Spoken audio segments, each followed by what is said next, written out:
Hi, I'm Dan Whittaker, Head Coach at the Impact Zone Golf Academy based here at Altrincham Driving Range in Cheshire. I'm here today to talk to you about controlling the length of your backswing and often the difficulties a lot of players have with being able to do this within their game. It's a very difficult thing to be able to do for people because it's one of the things that affects the timing, the sequencing and also the feeling of generating power in the downswing more than anything else. Now, I see a lot of people tending to look for extra space at the top of their backswing and letting their arms run on, which then gets the club further on than the shoulder turn. Now, this is an absolute killer for being able to deliver the golf club into the ball with synchronization and striking the ball with shaft lean. Now, if you get a golf swing where the golf club goes further back than you have, we'll do one of two things. If you make a great sequence downswing, your club will be stuck miles behind you, which will then mean you've either got to flash your hands over through impact, creating a lot of face rotation through the golf ball, like this, which will then, depending on what happens with that face rotation relative to that arc of approach, it'll either give you big hooks or big pushes, but it's very, very difficult because it requires a hell of a lot of timing with the hands through the ball in order to try and square the face.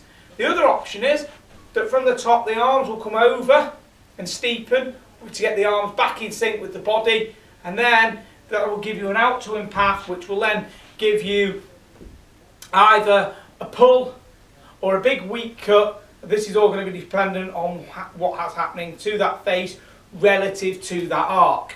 Now, what I like to see, and the one thing that I know that works with a lot of the great tour players we see, is that when the shoulder turns stop, so too does the club. So everything is matched. This means that it's very easy to deliver the golf club back to the ball at impact as a single unit. Now, there's a lot of players on tour who have got a variety of length of backswings. I'm going to bring Phil Mickelson on the screen just right now. See here with Phil Mickelson that when he starts to get the club towards the top of the backswing, we'll notice that his right shoulder actually stopped turning around now. But you can see how the club continues to track onwards.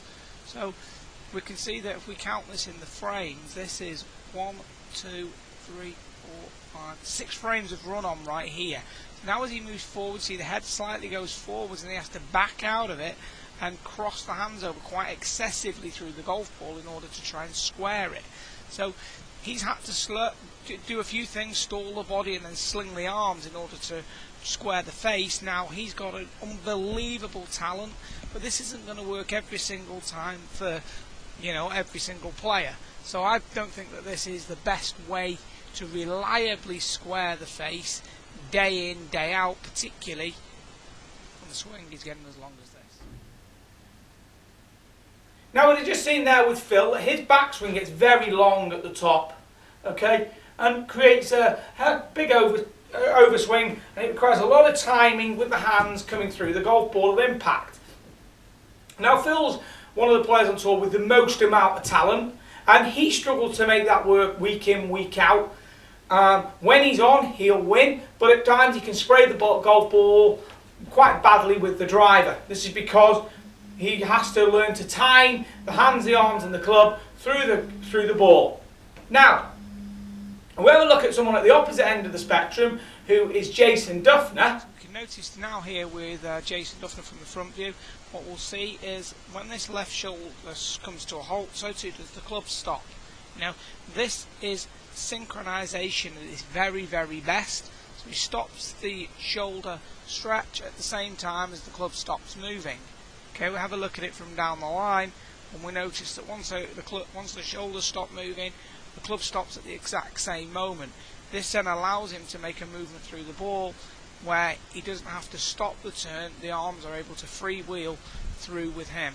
This is the key, the left shoulder stops, the club stops moving at the exact same. Now what we see there with Jason is that at the top of the backswing we'll notice that once that shoulder turn stopped, so too did the club stop moving. So everything moved back as a single unit, and once the shoulder turn stopped, the arms stop. Now I know that this is a really difficult thing for a lot of people to do, because when they feel the full shoulder turn, they're used to their arms carrying on. So it's actually, for a lot of people, it's going to feel like a full shoulder turn, but the hands only feel like they're getting to hip high.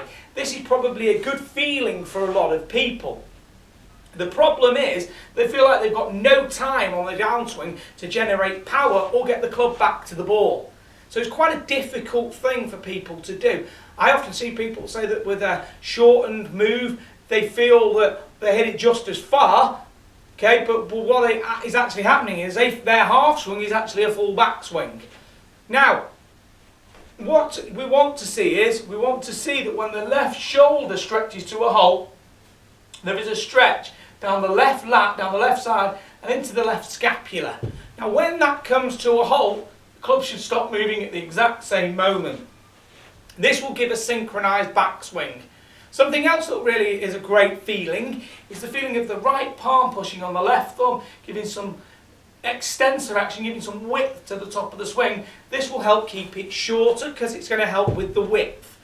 Now these are two great feelings that you guys should be trying to generate. Do not get despondent if you're finding that it's very difficult to be able to generate the speed that you're used to having. This will come back, but you've got to make sure that you feel it short, because from short you can really deliver that golf club into the ball very, very nicely.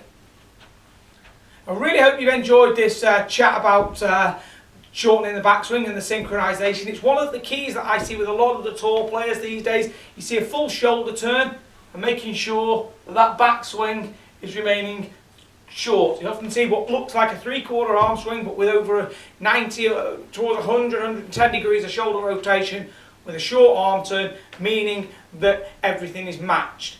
It's something that I'm very keen on seeing throughout all of my students. I really hope you've enjoyed this video. If you'd like to see more from myself, please visit my website, which is danwhitackergolf.com. The Facebook and Twitter links are down below, so if you'd like to see more of the things I'm doing, please follow me on there.